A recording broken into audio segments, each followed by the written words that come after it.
Today, we're going over the 8 questions to help you vet a company's culture. You want to ask these questions at your next job interview to help you vet the company's culture and to help you stand out and position you as a serious candidate worth further consideration. Remember, you're choosing too. Raise your hand if there's a job interview in your future. Maybe you've already been job interviewing. How's that going for you? Join us over at momentumschool.com and you make friends and you get a place to practice. Don't do this all alone. You don't have to be applying online alone. Does this sound familiar to you? You've been looking online for job postings, going to job boards like LinkedIn, Indeed, Monster, you know the deal. Customize and tweak your resume. You're looking for all the right keywords. You're probably using chat to, oh, I need to rewrite my resume and my job application for each one, right? You're applying to multiple jobs. You're clicking the easy apply button. Not easy. If it's easy for you, who else is it easy for? Yeah, hundreds and hundreds of other candidates. That's why it's so competitive. You're getting rejected, you're hearing nothing back, you're getting ghosted, and you're not getting any feedback. And it sucks, right? Maybe you've landed an interview or two, but you didn't get past the first or second round, and you definitely don't have any offers, at least not ones that you want. You might be thinking, is there something wrong with me? Or, yeah, I need to get better at interviewing. Or another one I hear is, if I had more skills or work experience, in other words, a better resume, I'd have a better shot. Well, that's what these 8 questions are for. All right, so this is your first question you want to ask, or some version of this question is a positioning question. Here it is. Fast forward a year from now, you're so thrilled with the person you hired. You're pumping your fist and you're saying, wow, where's the cloning machine? This is one of the best hires we've made in a long time. We need more people like this. What would have to happen to make you feel that way? Now, this is a great question because it positions you as someone who knows how to work with people and that you're someone who would help them win. Their answer is going to be very personal to them and what makes them feel like they're winning. All right. So it positions you as a standout candidate focused on helping them win at their job. That you're easy to manage and to pour into, and that you're somebody who works in harmony with them. Now, you want to listen to your body. I'm going to say this over and over again. You're going to ask the question, and how they answer your question is really important. How they answer it, there's what they say, and then there's what's the vibe. Like, how does it make you feel? Or how do they feel when they're answering your question? Check in with your body. Where's your gut in your body? If you start feeling weird when they're answering your questions, that's telling you something. That's why I put a little red flag up here on the slide. If they're getting weird when they're answering you a question, that's a red flag. Okay. They might be getting weird or uncomfortable because they're lying, or they might be getting weird or uncomfortable because they're not prepared with your question, or there's something broken about this question in their culture, their company. Okay. This is a great positioning question because it gives you insights on how to help them win at their job in a way that works for them. That's the mantra. You're going to hear me say this over and over and over again. It gives you an idea of how they measure success in the role with this person as your boss. So to answer this question, you can use this later on when you get hired too, to really stand out. And here's a pro tip. Use this info to align your future answers or early plans for arriving at the job. Just like I was saying, once you get hired in a job, you can remember their answer to this question so you know how to work for Lisa. If she said, oh, wow, a year from now, what would make me so pumped? Like, I need a cloning machine. She's going to give a really personal answer to her definition of what, and you're going to be surprised at some of the answers to these questions. We all tend to assume what being successful at the job or doing a great job is. By actually asking this question, you're going to find out their answer of how they win at their job. Also, you're trying to make connections on LinkedIn. I hear this all the time. People are DMing. I ask, are you doing any network? And they say, oh, yeah, I have this many connections on LinkedIn. Well, what the hell does that matter? Most of you guys are DMing people and you're coming across transactional. That doesn't work too. There's a different approach. But here's the trap. You've been in school your whole life, okay? And school teaches you to hope to get picked, right? Well, it makes sense. Think about it. You're taught to hope to get picked for good grades, hoping to get picked to get on the basketball team or the field hockey team or the soccer team or the football team. You're hoping to get picked for student council or friend groups. You're hoping to get picked to get into special AP classes. And the big one is hoping to get picked to get into college. You all know what that feels like. But what you don't want is to show up in a job interview where you're only hoping to get picked. I know you want to get picked, but that's not the only gear you want to be running, okay? What you do want is you want to show up at job interviews where you're choosing. Think about this for a second. The employer, they're definitely choosing, and here's what I mean. Think of what's at stake for the employer. Just think about, put yourself in their shoes for a minute. They're under a lot of pressure to hire well. What do I mean by that? When they hire the wrong person, it costs them at least 10 grand, plus embarrassment, plus frustration, plus they don't have the person in the role yet. So they're not getting the results. They can't start training. And they just told all the other candidates to go away because they hired somebody. Oh, yeah, the wrong person. So this is why they put you through all these hoops, okay? This is why they have the ATS bots that you have to get through. This algorithm that your job application goes through, it's a big filter machine. And it's looking at your required experience that they require. It's looking for required skills. Those weird questions they ask at every job interview. These are all the hoops you have to jump through. I want you to think of this as like a big filter. And the reason they have that filter and the reason why it sucks so much for you is because they're on defense and they really want to make sure they don't hire the wrong person and that they do hire the right person. But what about you? You're choosing too, or at least I hope you are. Think of this.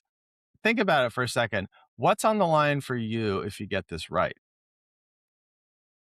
But more importantly, what if you get this wrong? I mean, you know how much work it is to apply for jobs, tweaking your resume, changing the keywords, customizing it for every application, right? If you get this wrong, the last thing you want is to end up at a company that has a toxic culture or not a fit for you because you've told all the other companies, if you accept an offer at a company, you've told everybody else, go away. I'm off the market. I got a job.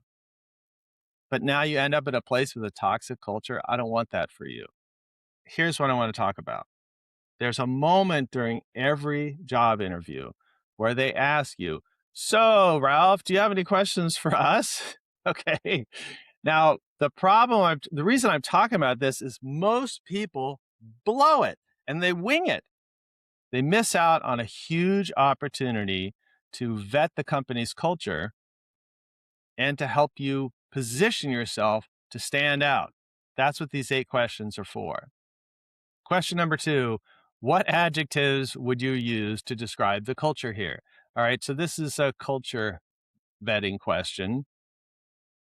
It's kind of a softball. It's very straightforward. They're likely to not get uncomfortable.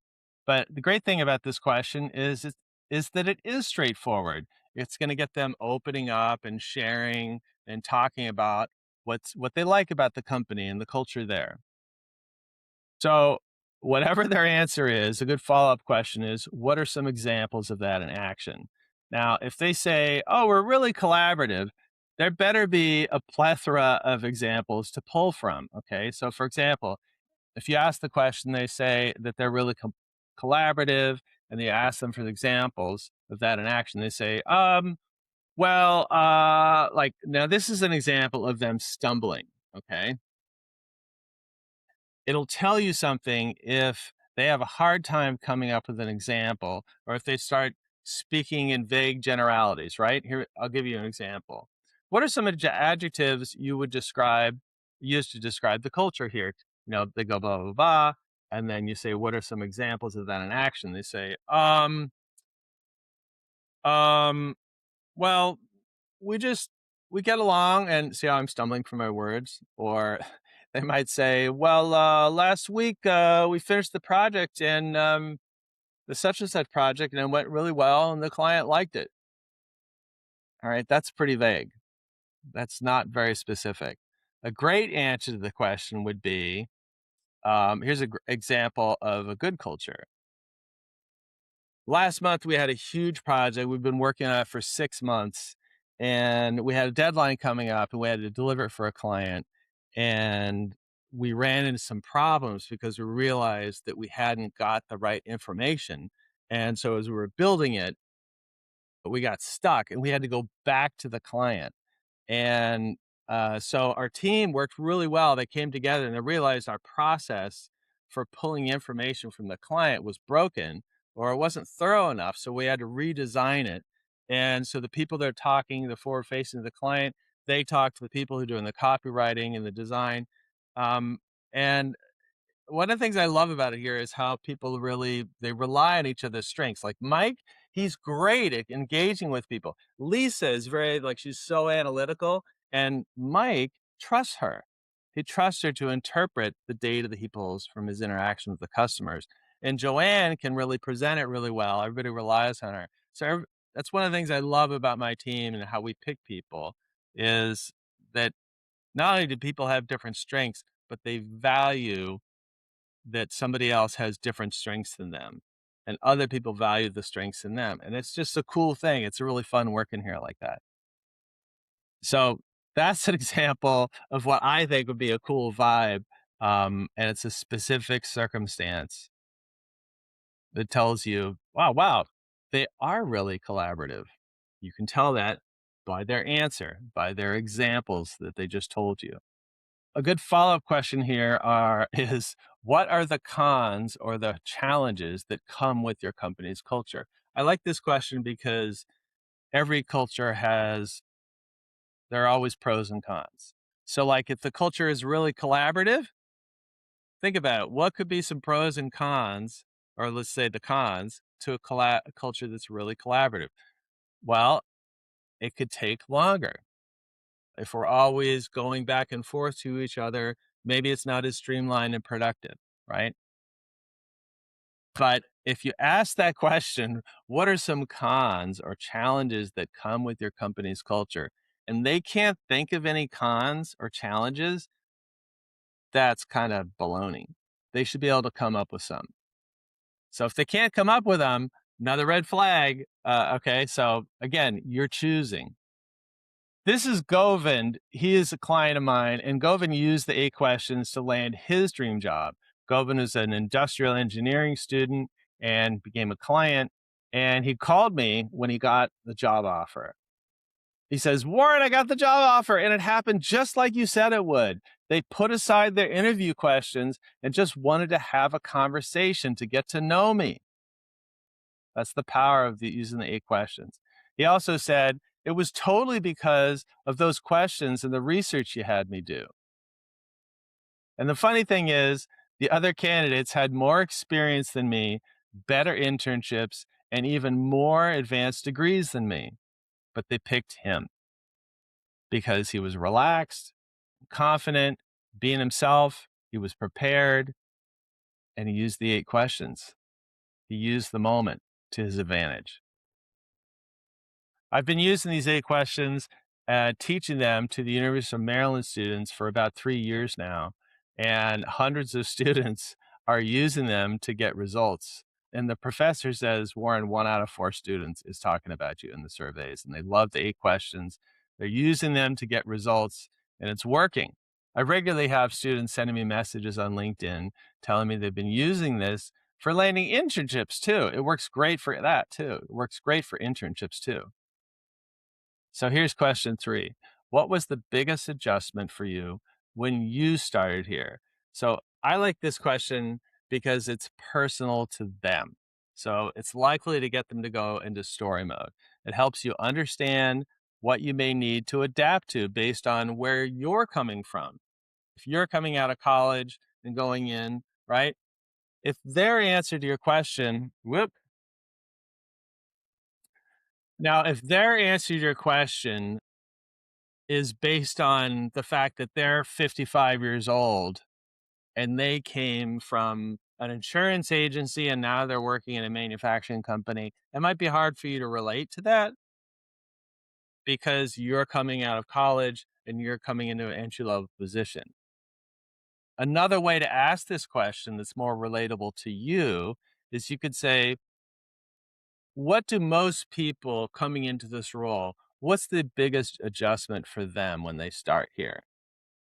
See how you can change these questions to make them customize them for your situation. And it gives you an idea of the degree of change you might experience. That's a benefit to this. It also gives you a sense of the culture of the company and it positions you a little bit too. Now, here's some good follow up questions. Can you share an example of a new hire in this role who adjusted really well? What was it about them that made them adjust well?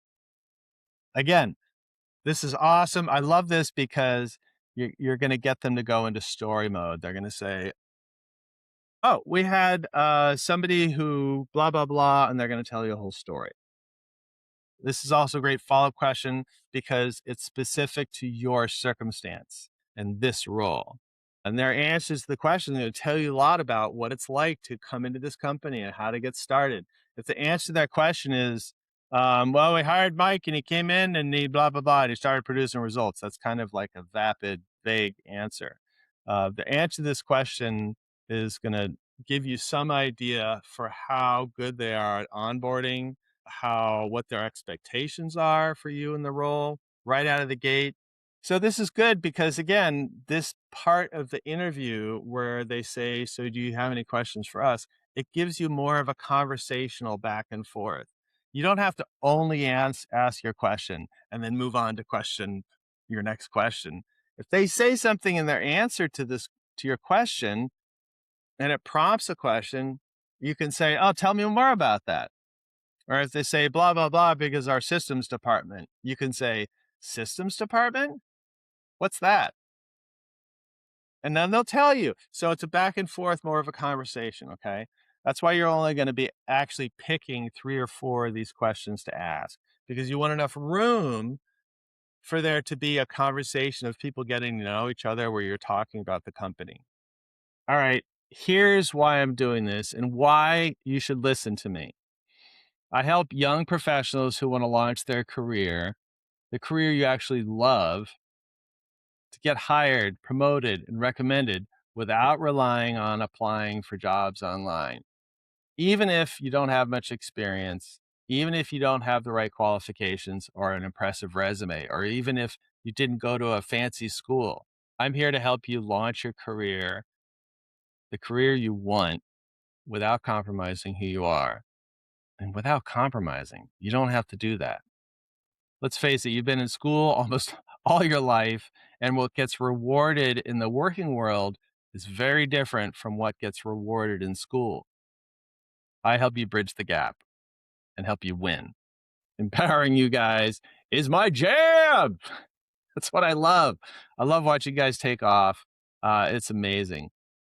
If you like these questions, head on over to Momentum School. It's our free community. And I go into heavy detail, just like I did here, on each question so you can customize it for your situation. And you get a free phone call, like a free coaching session for you in your situation, in your industry, your job search.